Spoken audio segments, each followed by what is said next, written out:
ভারত এবং বাংলাদেশের মধ্যে সড়ক, রেল এবং আকাশপথে যোগাযোগ আপাতত বন্ধ করে দেওয়া হয়েছে ভারতের সীমান্ত। গত কয়েকদিন ধরেই ভারত এবং বাংলাদেশের মধ্যে সমস্ত ট্রেন বন্ধ রয়েছে।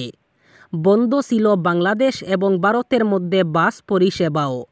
ফলে সোমবার দুপুরের পর থেকে ভারত বাংলাদেশ যাতায়াতের আর কোনো পথই খোলা নেই, যা দুশ্চিন্তায় ফেলেছে কাঁটাতারের দুই পারের মানুষকে। ইতিমধ্যেই বাংলাদেশ সীমান্তে আটকে পড়েছে ভারতে আসার ৩০০ মালবাহী ট্রাক। বিভিন্ন সূত্রের খবর, বাংলাদেশের রাজনৈতিক পরিস্থিতিতে বহু পরিবারই সেখানে নিরাপত্তার অভাব বোধ করছেন। সীমান্ত পেরিয়ে এপার বাংলায় আসতে চাইছেন তারা, কিন্তু চাইলেও আপাতত ফেরার উপায় নেই। ইতিমধ্যেই land port authority of India Petrapole সীমান্ত বন্ধ করে দিয়েছে, যার ফলে বাণিজ্য পরিবহন বন্ধ তো হয়েছেই, বন্ধ হয়েছে যাত্রী পরিবহনও। সোমবার এয়ার ইন্ডিয়া সহ ভারতের বহু বিমান পরিবহন সংস্থা বাংলাদেশে বিমান পরিষেবা বন্ধ করেছে। ভারত বাংলাদেশ সীমান্তে হাই অ্যালার্ট জারি করল বিএসএফ। সোমবার প্রতিবেশী দেশ বাংলাদেশের অবস্থা রাজনৈতিক পরিস্থিতির দিকে তাকিয়ে এই হাই অ্যালার্ট জারি করা হয়েছে। সূত্র মারফত জানা গিয়েছে, বাংলাদেশে চলতে থাকা গোটা পরিস্থিতির দিকে নজর রাখা হচ্ছিল। সোমবার বেলা গড়ানোর সঙ্গে সে দেশের প্রাক্তন প্রধানমন্ত্রী শেখ হাসিনার ইস্তফা এবং দেশ ছাড়ার খবর প্রকাশিত হতেই সীমান্তে অতিরিক্ত নজরদারি বাড়ায় বিএসএফ, কোনোভাবে যাতে প্রতিবেশী দেশের রাজনৈতিক প্রভাব এদেশের সীমান্তে না পড়ে অথবা কেউ যেন সীমান্ত পেরিয়ে এদেশে ঢুকতে না পারে, সেই দিকে লক্ষ্য রেখেই হাই অ্যালার্ট জারি করা হয়েছে বলে জানা গিয়েছে। সীমান্তের প্রতিটি চৌকিতে বাড়ানো হয়েছে অতিরিক্ত নজরদারি। টহল দিচ্ছেন বিএসএফ জওয়ানরা। যে কোনো পরিস্থিতিতে যাতে দ্রুত অ্যাকশন নেওয়া যায় সে বিষয়ে সতর্ক আছে বিএসএফ। পাঞ্জাব ন্যাশনাল ব্যাংকের গ্রাহকদের জন্য বড় খবর। বড় ঘোষণা করল দেশের দ্বিতীয় বৃহত্তম ব্যাংক পাঞ্জাব ন্যাশনাল ব্যাংক। এই ব্যাংক জানিয়েছে, এখনও পর্যন্ত সারা দেশে মোট ৩,২৫,০০০ গ্রাহক কেওয়াইসি জমা করেননি এবং আগামী ১২ আগস্টের মধ্যে এই কেওয়াইসি জমা না করলে নিষ্ক্রিয় হয়ে যাবে গ্রাহকদের অ্যাকাউন্ট। এমনকি ১২ তারিখের মধ্যে এই কেওয়াইসি না করলে অ্যাকাউন্টে কোনো লেনদেন করা যাবে না। আর রিজার্ভ ব্যাংক অফ ইন্ডিয়ার গাইডলাইন মেনে সমস্ত ব্যাংকই তাদের গ্রাহকদের তথ্য জমা করতে হয়। গ্রাহকদের জন্য তাই এই কেওয়াইসি করানোটা খুবই জরুরি। পাঞ্জাব ন্যাশনাল ব্যাংক সম্প্রতি সারা দেশের গ্রাহকদের মধ্যে এরকম ৩,২৫,০০০ অ্যাকাউন্ট চিহ্নিত করেছে, যেগুলিতে দীর্ঘ সময় ধরে কেওয়াইসি আপডেট করানো হয়নি।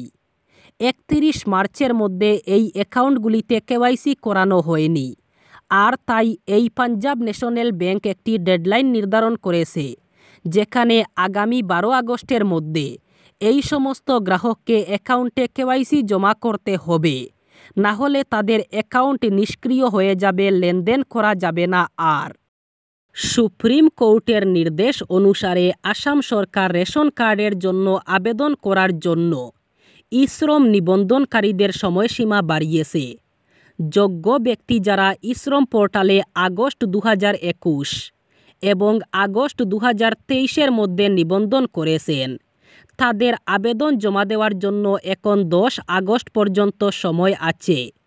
কাছাড়ের খাদ্য, পাবলিক ডিস্ট্রিবিউশন অ্যান্ড কনজিউমার্স অ্যাফেয়ার্সের দায়িত্বে থাকা অতিরিক্ত জেলা কমিশনার কিমচিন লাঙ্গুম হাইলাইট করেছেন যে, চলমান প্রচেষ্টা থাকা সত্ত্বেও কাছাড় জেলার অনেক যোগ্য বাসিন্দা এখনও প্রয়োজনীয় ফর্মগুলি পূরণ করতে পারেননি।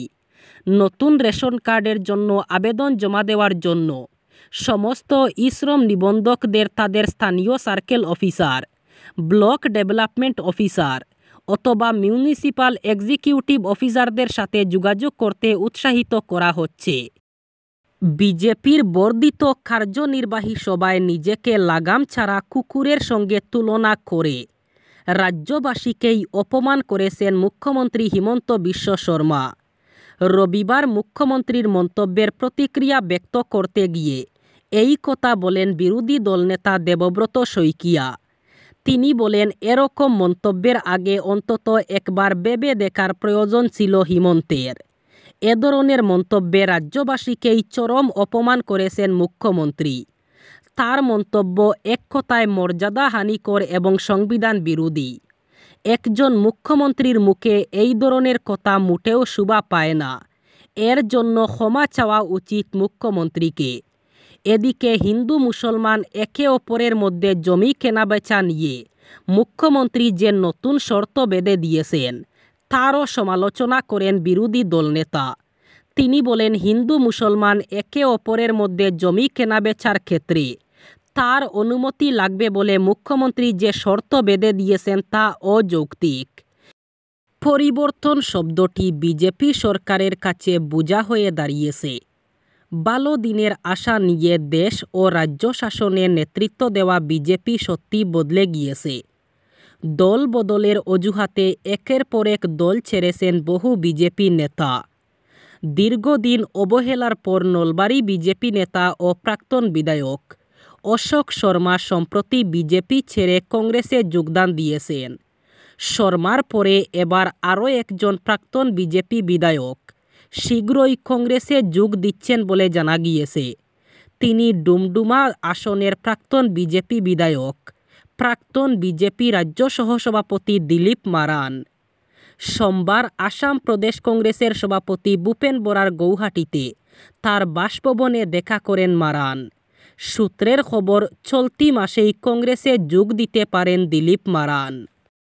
প্রধানমন্ত্রী পদ থেকে ইতিমধ্যেই ইস্তফা দিয়েছেন শেখ হাসিনা। সেনাপ্রধান জেনারেল ওয়াকর উজ্জামান সাংবাদিক সম্মেলন করে অন্তর্বর্তী সরকার গড়া হবে বলে ঘোষণা করেছেন। তিনি সেনাবাহিনীর উপর ভরসা রাখার কথা বলেছেন। সব হত্যার বিচারের আশ্বাসও দিয়েছেন। ইস্তফা দেওয়ার পর হেলিকপ্টার যুগে দেশ ছাড়েন শেখ হাসিনা। এদিন বেলা বাড়তেই লক্ষ লক্ষ মানুষ ঢাকায় প্রধানমন্ত্রীর বাসভবন গণভবনে জড়ো হন। হাতে বাংলাদেশের পতাকা, মুখে হাসিনা সরকার বিরোধী স্লোগান। গণভবনে লুটের অভিযোগও উঠেছে। স্বরাষ্ট্রমন্ত্রীর বাসভবনে ঢুকেও হামলা চালান আন্দোলনকারীরা। বাংলাদেশের পরিস্থিতি নিয়ে মুখ খুললেন পশ্চিমবঙ্গের মুখ্যমন্ত্রী মমতা বন্দ্যোপাধ্যায়। তিনি বললেন, শান্ত থাকুন, উস্কানিমূলক কথা ছড়াবেন না। তিনি জানালেন, বাংলাদেশ নিয়ে কেন্দ্র যা বলবে তা করবে তার রাজ্য। সাংবাদিকদের প্রশ্নের উত্তরে তিনি বলেন, দেশে যে সরকার আছে তাদের উপর ছেড়ে দিন। আপনারা নিজেরা এমন কোনো মন্তব্য করবেন না যাতে কোনো হিংসা অথবা প্রতিরোধ শুরু হতে পারে। বাংলাদেশের পরিস্থিতি নিয়ে তারা সবাই উদ্বিগ্ন, কিন্তু সেটা নিয়ে এমন কিছু লিখবেন না অথবা বলবেন না যাতে বাংলা এবং ভারতের শান্তি নষ্ট হয়। এটা তার সবার কাছে অনুরোধ। বিশেষ করে বিজেপি নেতাদের তিনি বলেন, কারণ আপনারা ইতিমধ্যেই নানা পোস্ট করেছেন, যে পোস্টগুলো করা উচিত নয় বলেই তিনি মনে করেন।